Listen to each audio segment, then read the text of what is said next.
And here we are. Did you sing Oh, yeah. in a No, I choir? need a hhallelujah chorus on this one. Oh. Okay.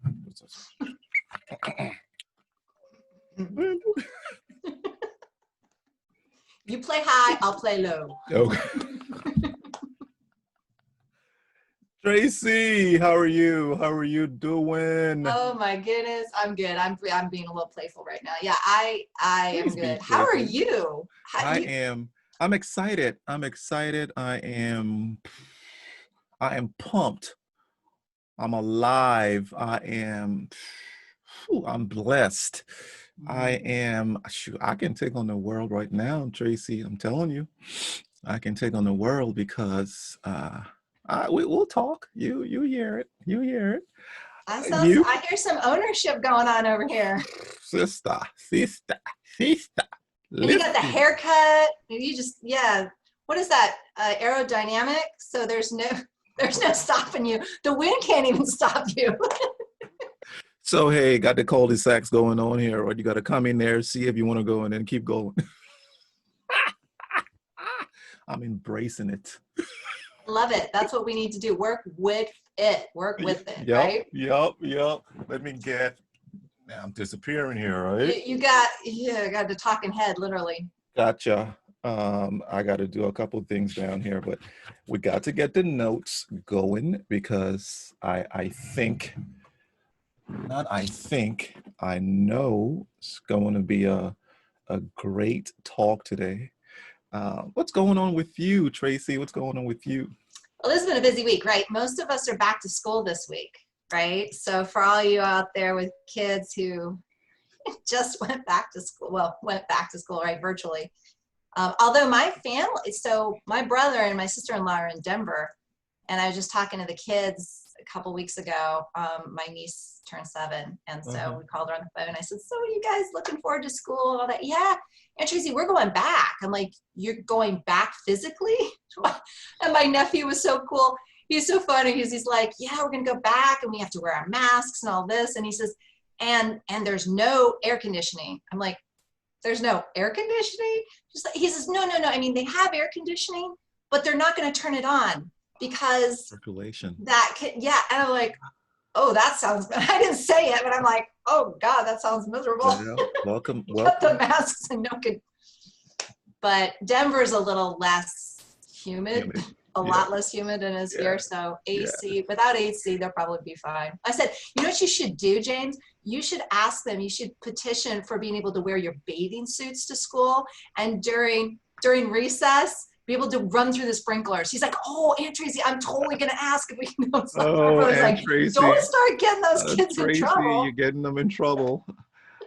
You're talking about school. I had to take my son on campus. So NCA&T on last week, Wednesday. We took him the previous weekend, set the dorm up, put some disco lights up there. I don't know why we did that, but hey. And then it's a new era. I'm telling you, I hope he doesn't have parties up in there. But you never know. Well, come on, college. We took him on Wednesday for him. Okay. We took him on Wednesday for him to stay. And I'm being a strong dad and going, son, it's time. And then a little trickle wanted to come. I was like, go back. And then we leave home. And then we get home, and I'm in the bathroom, and I'm going, gosh, this kid isn't here anymore. He's out of the house. He's only gonna pop in here for a couple of weeks, and then he's out. He made breakfast every Saturday mornings. Breakfast in bed for my wife and I. And my daughter's superb too. I mean, but I'm talking about my son now. So I know people be like, "Oh, you got a daughter too?" I'm like, "Yeah, I do," but I'm talking about my son now. That's right. He gets to be front stage right now. Yes, and he would make breakfast, and I could call him at any time. He would get up and do stuff. Last night I sent a text so we have a group text, family text, And my son said, please get me off this. I'm like, nah, man, you will know what's happening in this house. So I texted my daughter and said, hey, 4 strawberries, a handful of blueberries, 2 tablespoons of oatmeal, and I'm giving her instructions for a smoothie. And I didn't hear anything back. But 30 minutes later, I hear her bathe and I knock on the bathroom door. Hey, did you fix the smoothie? I didn't see the text. And I'm like, gosh, my son isn't here. Because if my son was here, that smoothie will be made. Delivered, already drank. But that's when you talked about the school thing, you know, that's why it hit me. I'm like, okay, school took him. But how's your daughter? Did she start? She did start. So she actually started today officially. She had one class virtually at 8:45 this morning. I'm like, woo, rough schedule. But tomorrow they're going to be back full time. They're really trying to ease them in. Gotcha.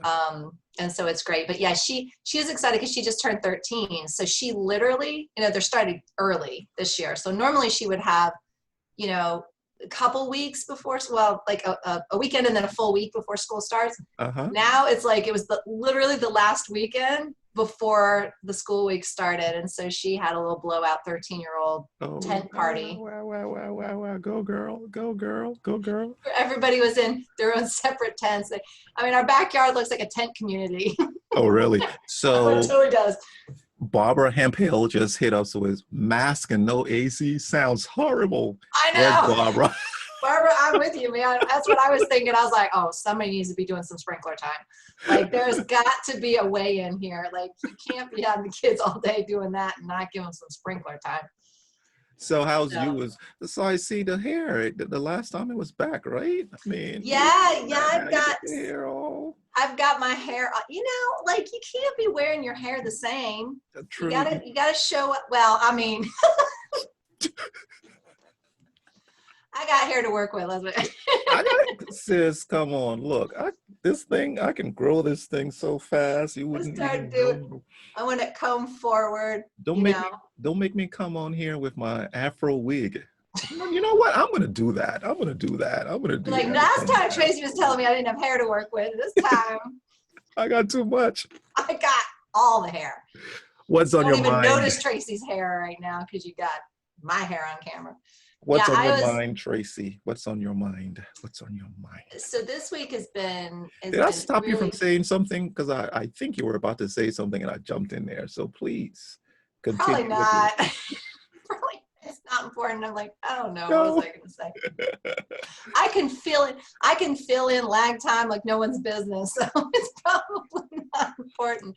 But yeah, this week. So today, the reason my hair is like this is I did a back-to-back. So I did a presentation. I was so honored to be asked to speak to ALIA, which is the international group of people who are in events, right? So these are event planners, DJs, you know, anybody who has to do with events. And, you know, as you can imagine, their industry was really hard hit. Correct. With COVID. And, you know, a lot of them are out of work. A lot of them are trying to just figure out what comes next.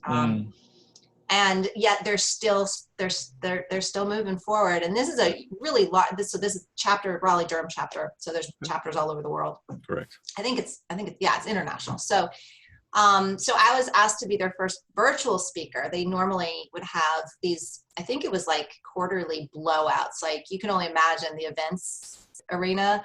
Like they would have blowout parties, the ice sculptures, the whole. I mean, huge. Wow. You know, sometimes flying in speakers, and all that kind of, you know, went away. They can't get in touch. They can't, you know, get together in those large numbers in person. So they turned it over to the virtual arena, and I was the first speaker that they had this year. The virtual arena. So congrats. Yeah, so it was really fun. Great group of people, amazing, dedicated group of people. Very, you know, high hope and making it work. And so yeah, it was a real honor. So I did that last night. That was a great conversation. And then I turned around and at 7:30 this morning, gave a different presentation to another group. So I got the full hair going. Hey, you got a full hair to fly. Presentation hair. Yep.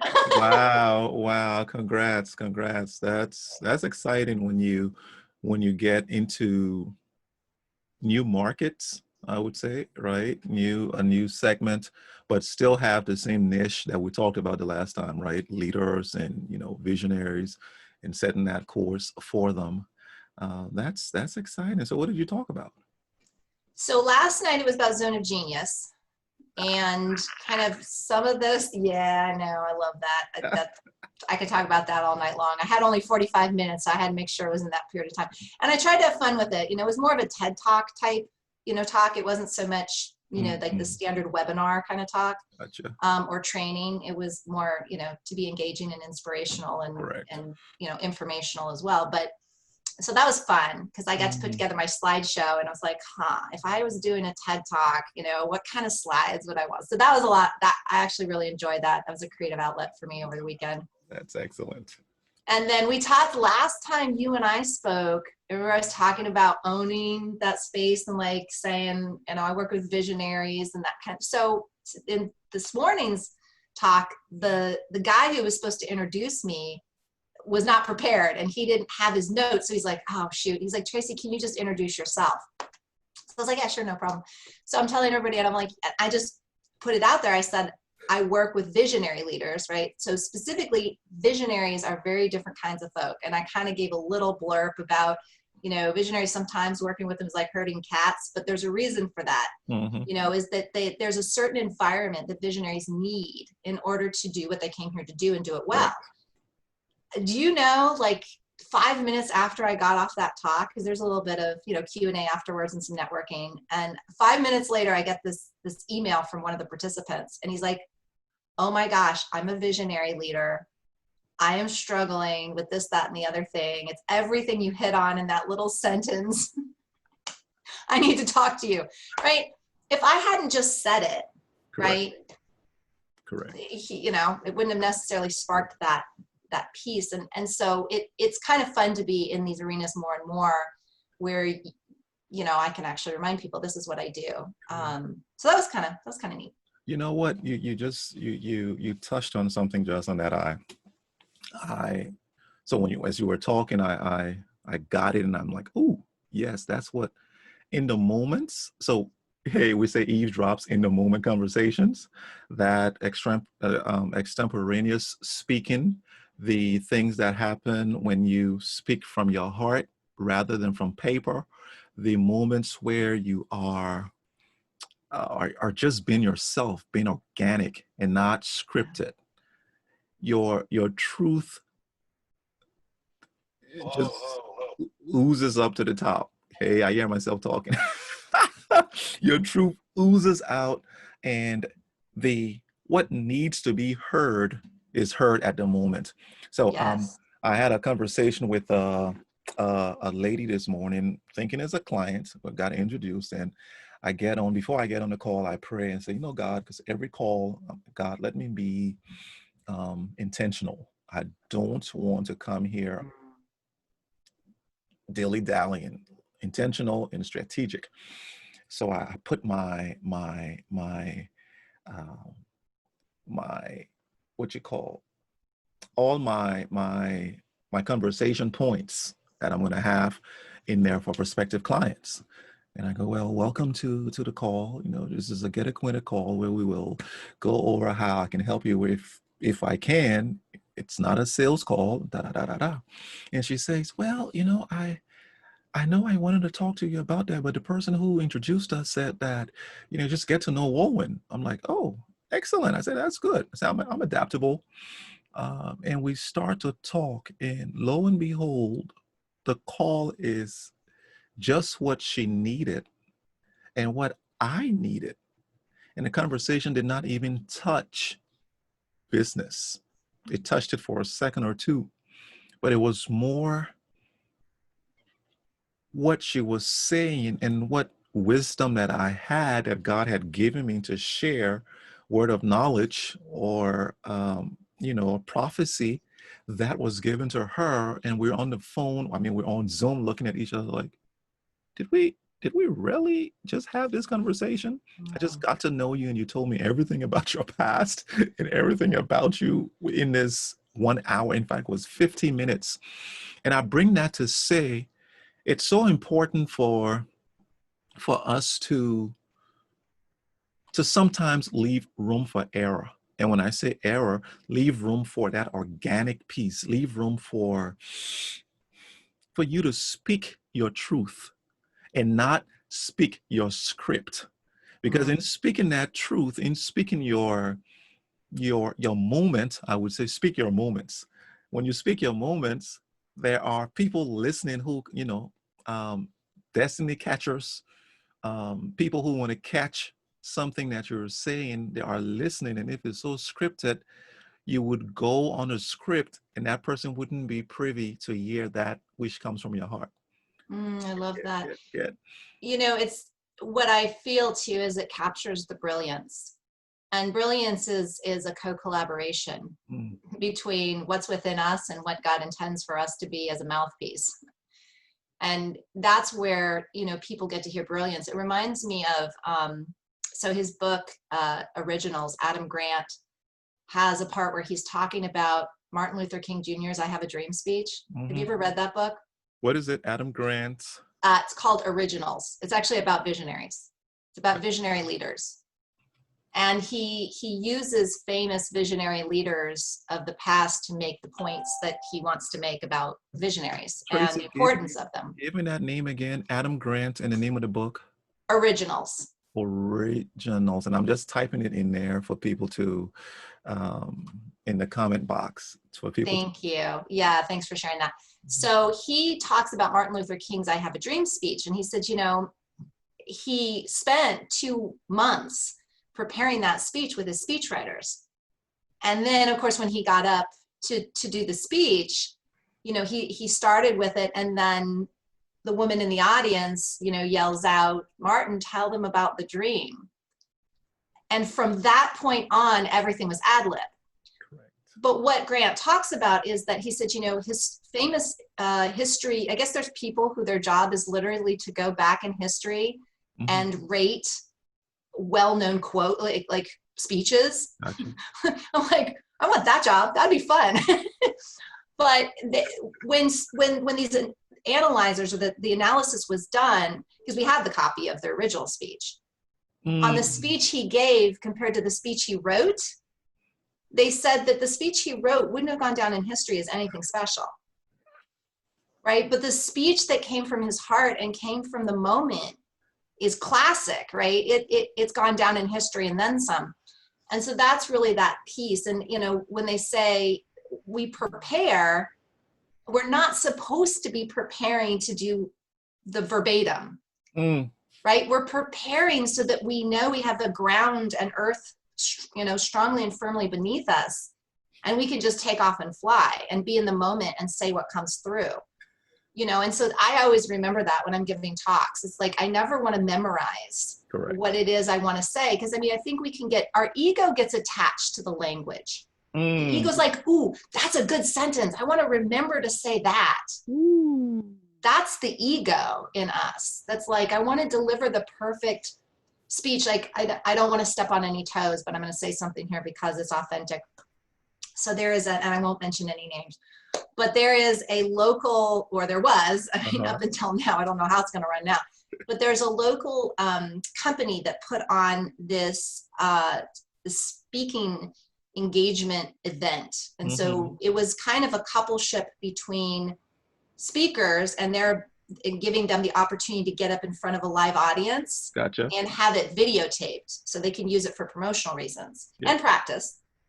And the audience to be there to witness speakers and, be a part of these videos and stuff. So I went to it a couple of years ago, and these speakers were polished. They had to be. They had exactly a certain period of time. I think it was like 15 minutes to deliver, a succinct speech that was making a point about something. So it needed to be practiced. But what I remember thinking, watching speaker after speaker, because boy, they just turned and burned them, is they're polished. They had just the right pause at just the right moment. And you know what I found myself doing after like the second or third one? Mm-hmm. I was so distracted by the artificiality Yes. that I missed the message. I was like, Wow. I was kind of looking at how they pause and do all this, and I was like, what do they say? It was too poised. It was too perfect. Yes. And as a human being, I mean, it's what Brene Brown said in her Vulnerability TED Talk. She's like, as much as we think we're supposed to practice and become near bulletproof and perfect before we enter the arena and get on stage, once we do, we realize that's not what the world wants from us, because nobody's bulletproof and perfect. And so we can't relate. Mm. And we get distracted by the unrelatability. You know, years ago, I had a guy come up to me. I've told this story, like, I think here, I'm not sure. I wrote a blog on it years ago, but he came to one of my presentations. And this was before I started to do a lot of heart work and opening up to my emotional intelligence and getting out of my head and into my real self. Gotcha. And he came to a presentation and he said to me, I'm looking for a coach and I've done some research and you know, I've talked to some people who've worked with you and you come highly recommended, yada, yada. Would you be willing to talk to me after your presentation? Because I think I'd like to work with you. Mm-hmm. I did my presentation. He walked up to me afterwards, handed me his card. He says, I've chosen not to work with you. If you'd like to know why, give me a call. And he walked away. Mm-hmm. And at the gist of it, when we sat down for coffee, he said to me, you're too perfect.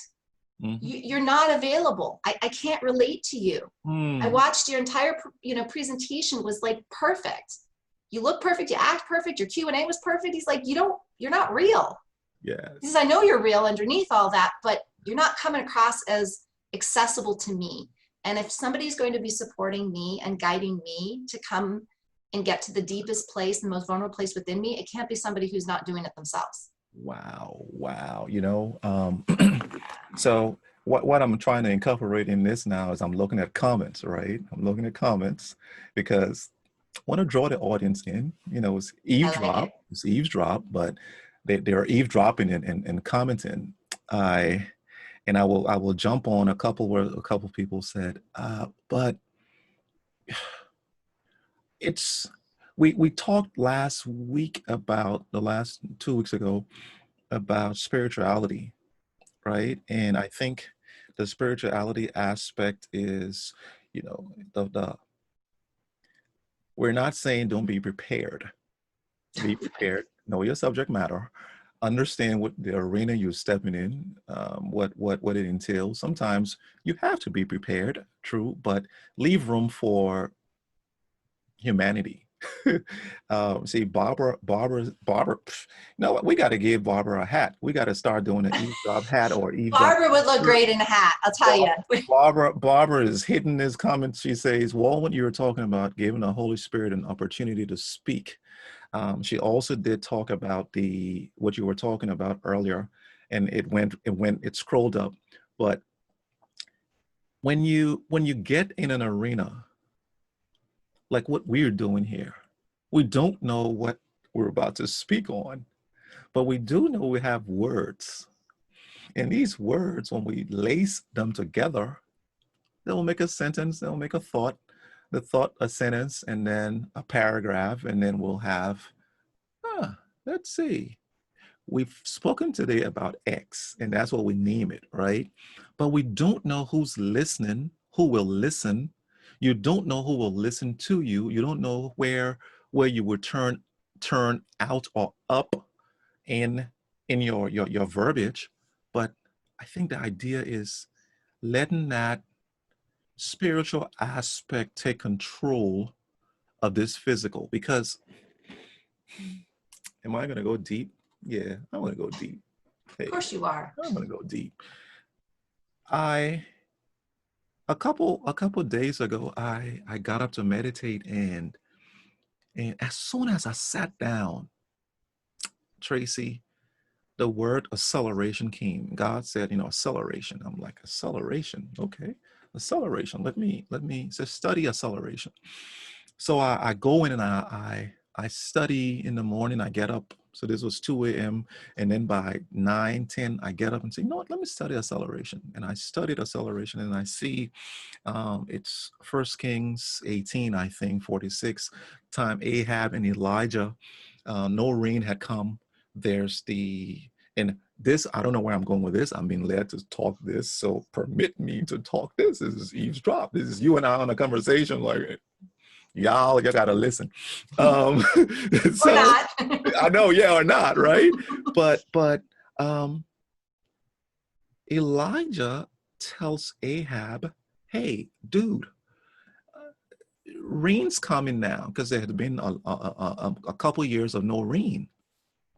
Rain's coming, so eat, drink, and go to Jezreel. Now they're on Mount Carmel. It's roughly about 17 to 25 miles away from Mount Carmel to Jezreel. And he says, eat and go there. Elijah puts his head down between his legs, it says, and he tells his servant, go and look. Go and look. There's a rain cloud. 7 times he goes and looks. 6 times. The 7th time he sees a fist, something as small as a fist. And he runs back to Elijah and says, Elijah, I see something. He says, okay, good. Ahab, run, get on your chariot and your horse and go to Jezreel. Now, Elijah's still there. The chariot, the king he may have had an Arabian horse or a horse that was the best of the best, so it could speed up and go wherever it went.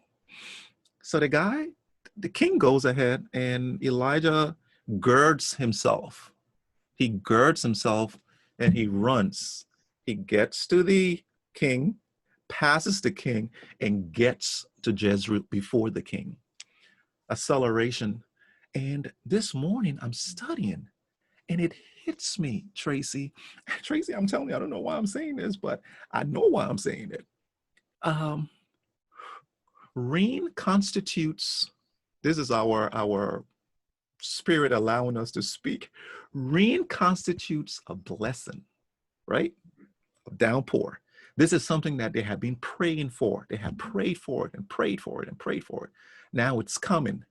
But Elijah tells this king, run to Jezreel so the rain doesn't stop you. So there's a position that you have to be in to receive the blessing. And mostly it's not a physical position, it's a spiritual position.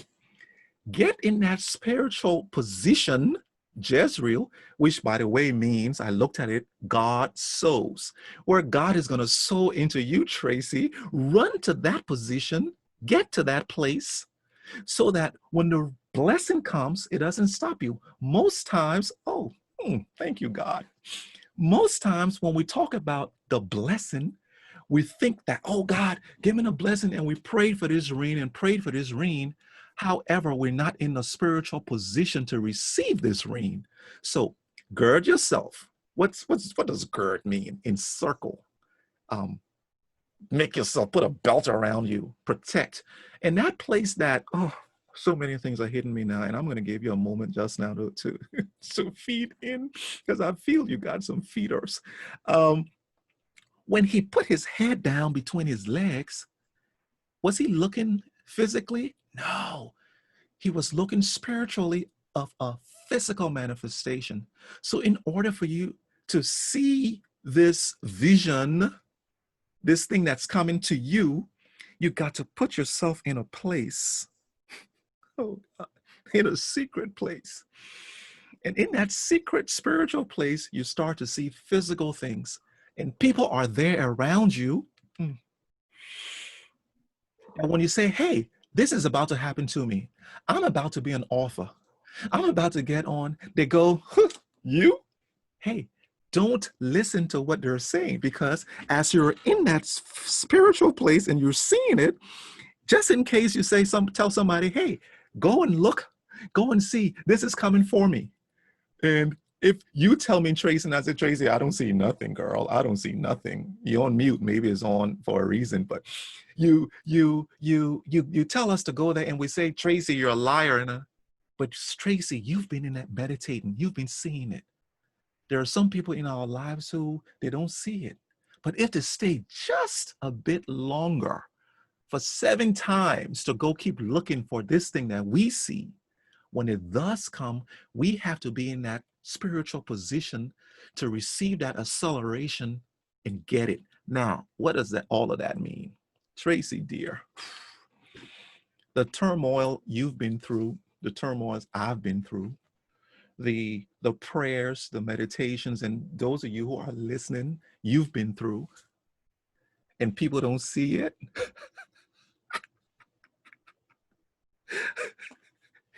Just pause. Just wait a while. Wait a while. Stay in that secret place. Put your head down. And as soon as it comes, you will know where you have to be spiritually and physically for this downpour to come. And I declare this on you, Traci's sister. You know, that's why you're doing all the things you're doing, and you're about to get to this place where that downpour comes, and where that downpour comes for me, and where that downpour comes for you who's listening. Ha! And I get off the pulpit. I'll tell you what, that's a perfect example of the brilliance we were just talking about. Like you just demonstrated. Being in the moment and letting the spiritual message come through. I mean, it's, and for people who may be listening and maybe you're not spiritually oriented, you know, this is the same thing. We can apply this to, because what I heard in you, in what you were saying, is the readiness, right? That we don't think about that. People say, I want love, I want love, I want love. And then love shows up and they're not ready to receive it. And then they wonder why they don't have the love that they're looking for, right? It's not just about asking, it's about preparing. We don't just plant the seed, we have to prepare the soil, right? And the preparation. So yes, preparation is important, Correct. But to the point that Adam Grant makes in Originals, the delivery gets to be where we position ourselves just right. And then we surrender. Then we release. We don't get up there and stay in our heads and like, okay, what was it that I perfectly prepared to perform? No, performance is not about the perfect, you know, ability to remember verbatim. Correct. Performance, I mean, they've seen this. If you look at this great book called Resonate, and it talks about great orators, people in history, well, even now, you know, people who just deliver messages so beautifully. And what they all have in common is they're not in their heads. I mean, not to say that they don't bring sometimes data and statistics and research and all that to the table, but they know their craft so well. Yes. These are numbers that are there constantly. They're not memorized per se, they're known. And there's a difference when we can deliver from what we know. And this is why staying in genius is important, because brilliance comes from brilliance. When we're staying in our brilliance, we get to deliver brilliance. And part of that is trust. We have to trust in what we know, and we have to trust that that's what we're here to present, right? That's what we're here to perform, so to speak. You know, is this great symphony that's a collaboration between spirit or whatever you think, you know, helps you do what you do, and your own brilliance, right? And so I think, again, we focus so much on the perfect, and I have to keep going back to that, is that there's no way you could have written that you just said before you delivered it. No. It wouldn't have been so timely. There's somebody who you hit like a arrow through the middle part of their forehead, which is how I felt when that guy told me why he couldn't work with me. Correct. I didn't know why, but I knew he was right. Correct. And it felt like that because the timeliness was perfect, and it changed the entire trajectory at that point forward of my life. Right? Because I chose to pick it up and run with it. I chose to take that information and do something with it. Right? So that's the other piece, is that, again, receiving is about then taking what we receive and choosing to put action to it. Maybe the action is to put it back down because it doesn't resonate. Correct. Maybe the action is to pick it up and put it aside for later because the timing doesn't seem right. Maybe it's to pick it up and run with it. Yes. Right? To beat the king to the destination. Whatever it happens to be. Correct. It is about receiving and then doing. Right? So I know when I talk to people about being versus doing, they're like, so I'm not supposed to do? I'm like, no, that is not what I'm saying.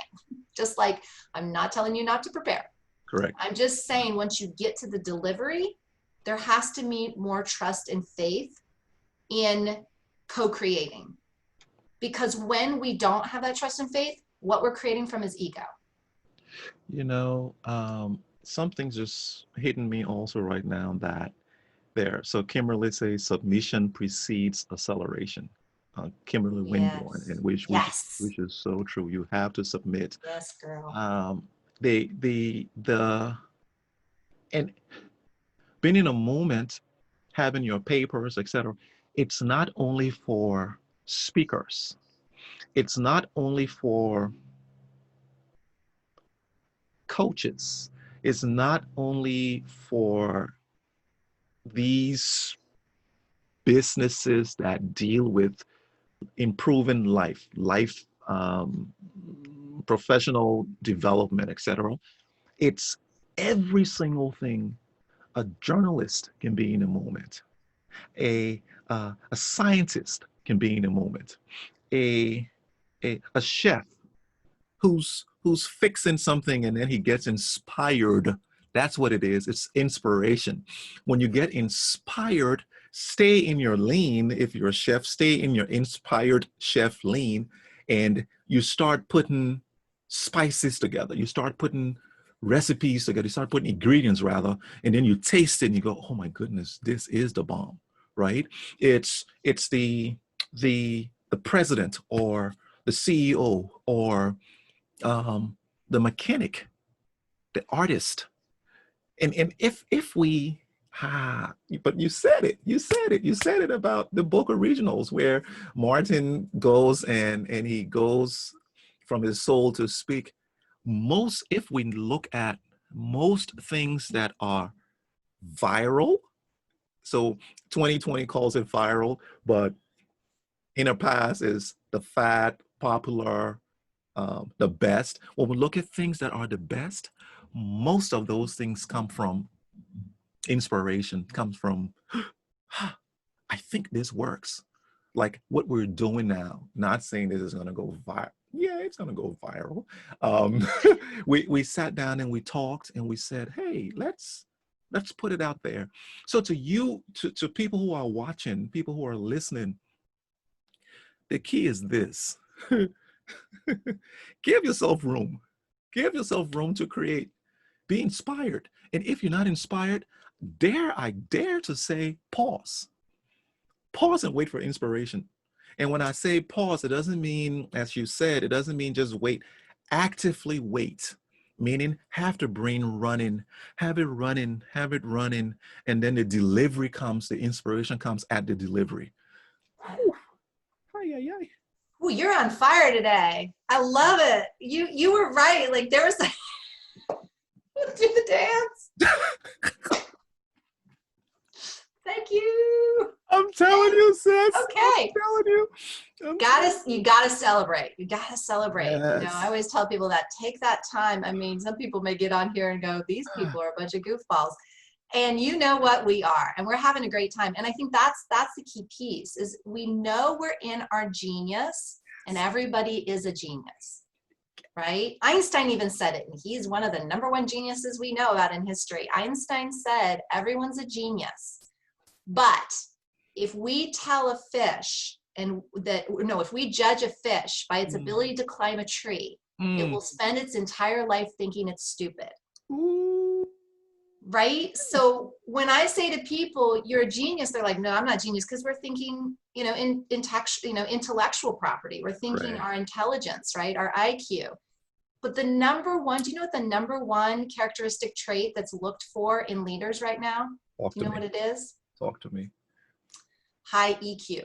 Not IQ, right? Yes. Emotional intelligence. Yes. Right? So genius is not, we had a very kind of truncated vision of genius for a long time. Genius is so many things, and we are all genius. The key is we need to be able to determine and define what that is, not what it isn't. Yes. Right? Not that we are genius or we aren't genius. Correct. Right? It's that we are and how. And as soon as we do that, then leaning in and owning it means also trusting that it's not just going to go away. Mm. You know, so many people identify with things that go away: money, power, relationships, looks. You know, it's like over time, those things could go away. Sometimes it's a roller coaster. They come, they go, they come, they go, they come, they go. But when we hinge our identity on who we are, that never goes anywhere. We can't not be who we are. Whew. Oh, Traci, stop. Traci, stop. Stop, Traci, stop. So today, you know, people always want to ask, you know, tell me about yourself, who you are. And we always say what we do in the process of saying who we are. And what you do is not who you are. You are so bigger than being an engineer, so bigger than being a coach, so bigger than being a chef, so bigger than being a scientist or whatever you do. You are bigger than that. Because as you said, it fades away. And it goes back to me pre-2011. Pre-2011, you ask Wulwyn who is, oh, I'm a software engineer, I'm a business manager, this is what I do. And I thought about this. Let me cue you in on this. I told you how I would go in a room and say, hey, I make more money than 80-90% of you, right? That was a complex. That was some kind of serious complex I had. How in the world can you go into a room and think your worth is based on the money you make? But you see, God saw all of that stuff, that arrogance, that pride, that self-righteous. I was outside going, hi, how are you? Da-da. Not knowing I was the worst. You understand me? The worst. And when I say worst, I'm just letting you know, not the worst human being, but I was pharisaic, right? I would come out and be hee, but I'm thinking, huh, I'm this, I'm that. But then God surely removed every single thing, every single money, house, car, everything I perceived who I was. So today when they ask me, hey, tell me who you are, I'm like, I'm a child of God. I'm Wulwyn. And I just love to engage people to bring value. Isn't that so much more than what you do rather than who you are? And who you are is that genius, as you said, that genius that's in you, that's deep in you, that you can't help it, is you give it for free. Yeah, you know, I in my presentation the other day, the final, because I used a whole bunch of quotes by other people, so the final slide was a quote by myself, by me. There you go. And it was, you don't have to have anything to be who you are, and you are genius, right? You are valuable. You don't have to have anything to be who you are, right? And I think that kind of sums up what you just said, you know, and this idea of identification through the external stuff, right? Or even the internal stuff like power, right? I have power, you know, I have these people who look up to me or whatever. It's not, I mean, none of us are here for that stuff. Like, we're not here to serve the stuff. Well, we know what happens when we serve the stuff. You have more stuff, you have more responsibility. You know, it's like the more stuff you have, the more you have to take care of. You know, and I think that's a key piece. But don't you think what you just described about the stuff going away, don't you think that's what a lot of people are being dealt right now with what we're going through? I mean, we're talking, I was listening to this woman who was talking about, you know, people throw around this idea or this thing, you know, the awakening. We're awakening. She's like, what does that mean? She's like, I'll tell you what I think it means is we're waking up to the fact that life isn't about the stuff we maybe thought it was about, or that we were conditioned to believe it was about. You know, the Great Awakening is about things going away so that we can see perspective. Because when we get pushed out of what we're used to being hijacked by, we suddenly have perspective, and we can look at it from all these different angles that we weren't seeing because we were in it, right? We were like this in it. So that's the piece that all of us right now, and depending on who was already waking up before all this happened, people are, when I made some of the comments I was making, is like, I know this might be a big triggering, because yes, we still need to pay bills, and yes, we still need to figure it out. But if we don't have at the root, the foundation of this house that we're constructing and, architecting, then it's going to crumble. And the base is that sense of it's not only sense of and definition of, but ownership of what is true, not what is illusionary. Correct. Right? And think about it, if you're building your home based on beliefs that you exist to have money and power and winning and being better than, what kind of house are you building? If that's your foundation. Correct. Right? Correct. What is that house going to look like? And I think a lot of people, again, totally unconsciously have built homes like that. And now, brick by brick, and sometimes whole wall by wall, it's coming down, and it is incredibly jarring and scary, and is causing a lot of fear and anxiety. And I'm saying, yes, and you choosing, because the only thing we have control over is our reaction to the reality that we're experiencing. So we're choosing fear. People are like, well, what else? How else would you react? Well, it depends on how awake you are.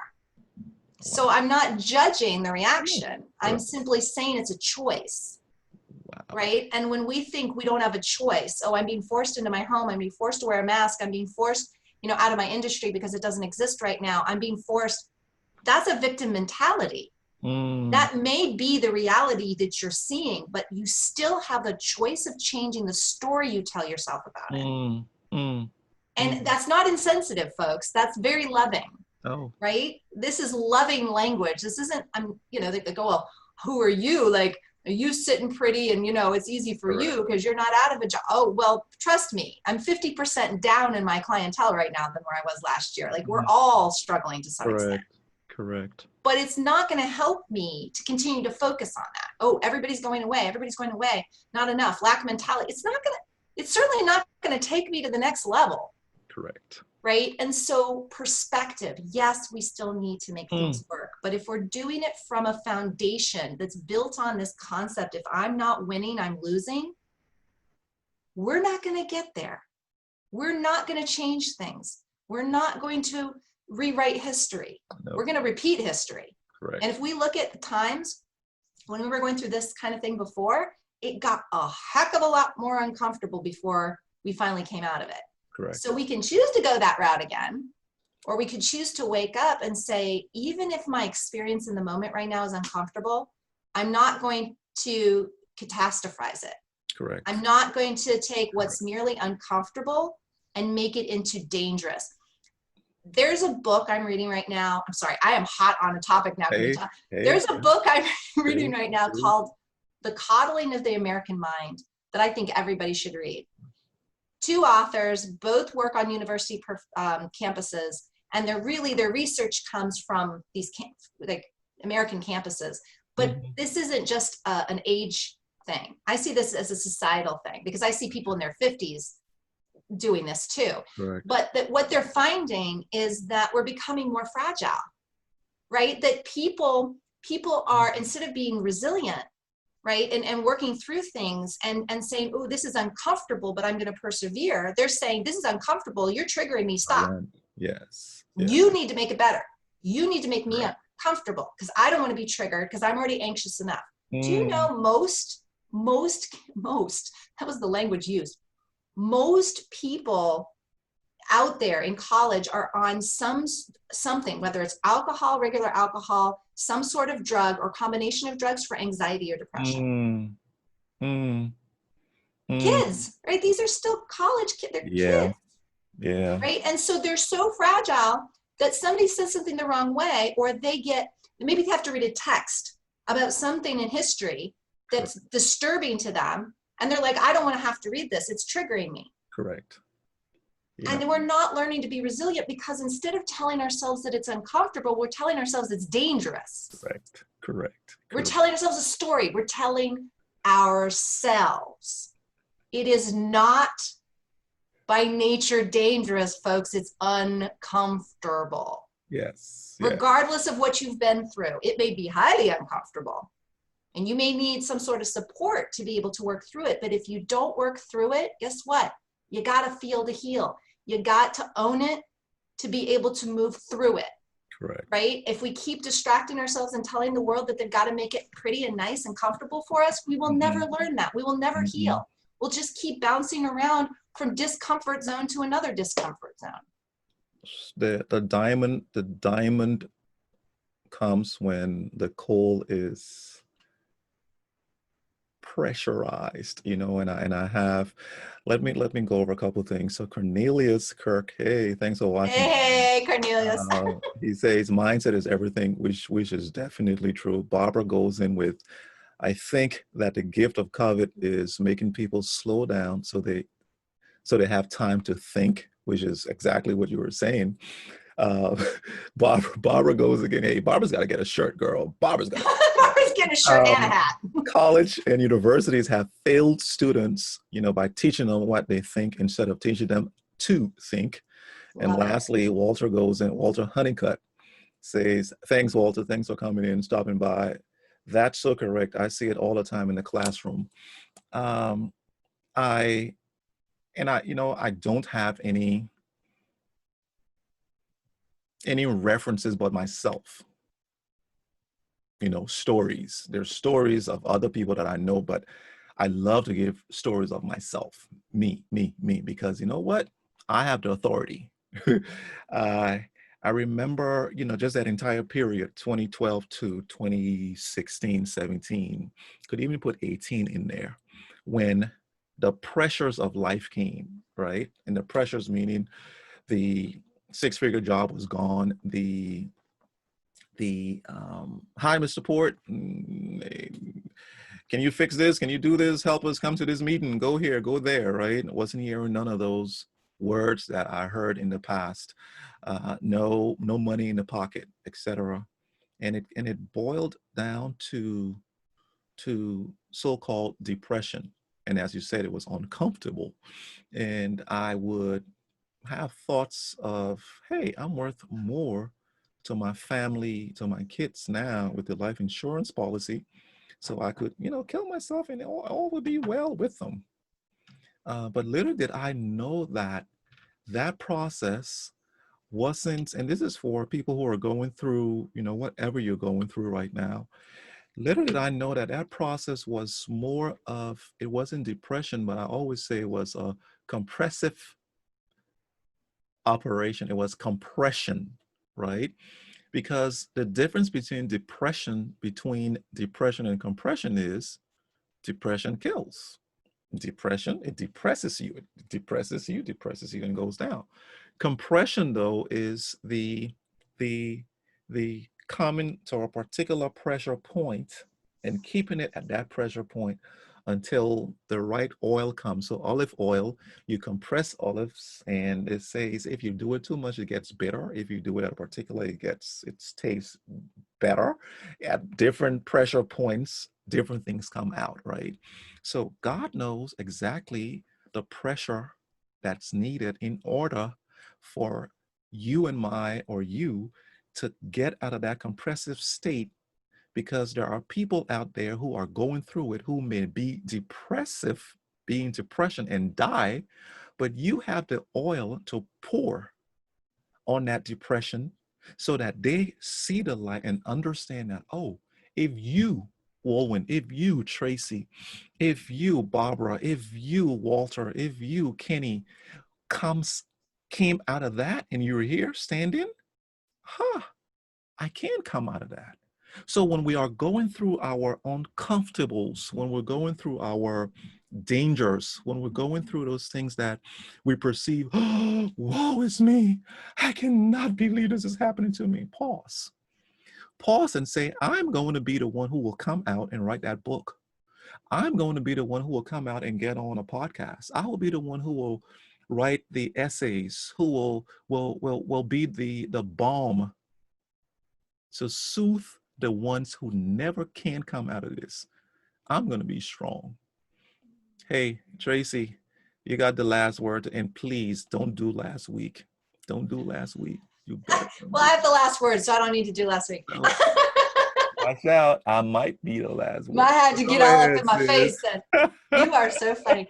I don't really have any last words, honestly. I mean, I just think I just have to honor you and say what has come out of your mouth today and through you today has been nothing short of brilliant. Likewise. And, I'm just honored to be in that space with you, because I think what I know what we're doing here comes from our hearts. It comes from our souls. It comes from our spirits. I mean, we have a passion for showing up, not only for ourselves, but for others. And, I think what you shared today, like, all I can do is put a frame around it, is just really exactly kind of perfect demonstration of the exact points that we've been making. Correct. Not just today, but I think since we started the Eavesdrop conversations. And so I just want to thank you for being my partner in this. Traci Phillips, thank you once again. What I want, I knew it. I knew it. Thank you. Thank you. Don't make a black man blush, girl. Don't make a black man blush. It's bad. I'd have to work real hard. Poof. Like Beer would say, oh, you're making his head big, and then poof, it goes back down, right? But we've been doing this for what, this is 11th episode, right? And we are looking to just transfer the audio into podcasts. So we have work to do, Traci, you and I, and we're gonna do it. We will outsource it when we start getting that income from this. But what I think is, we have been doing Facebook and YouTube, and we will be doing, and it's been on my private YouTube page, we will be transferring to our Eavesdrop YouTube page. But also, I've been working on the Instagram, and I was able to, and not our Instagram page, but what I'll do, you know what, we should do an Instagram page, but we always take it easy. So what we'll do is, I did the video in the format for IGTV, and after this, I'm going to be shooting you the second episode for you to put on your Instagram page, and I'll put it on mine also. So hey, and Hey, it's I tight. love it. Was that your surprise? That was my surprise Oh for my you. God. I was going to ask you, I was like, we need the surprise. I am so excited. Oh my gosh, I love it. Well, he knows, and all you probably know at this point, I am not very good with technology. So I really love, but I'm in growth mindset. So it's what I can learn. I may not be good, but I can learn. That's what's so exciting for me too, because I'm learning so much, about how to show up and where to show up and how to do it right. And, we get to learn as we go. And I think that's the giveaway today, is like, just trust that, the step is going to end in the right place, even if it doesn't seem perfect. Wow. So what are you going to call this one? Oh, geez.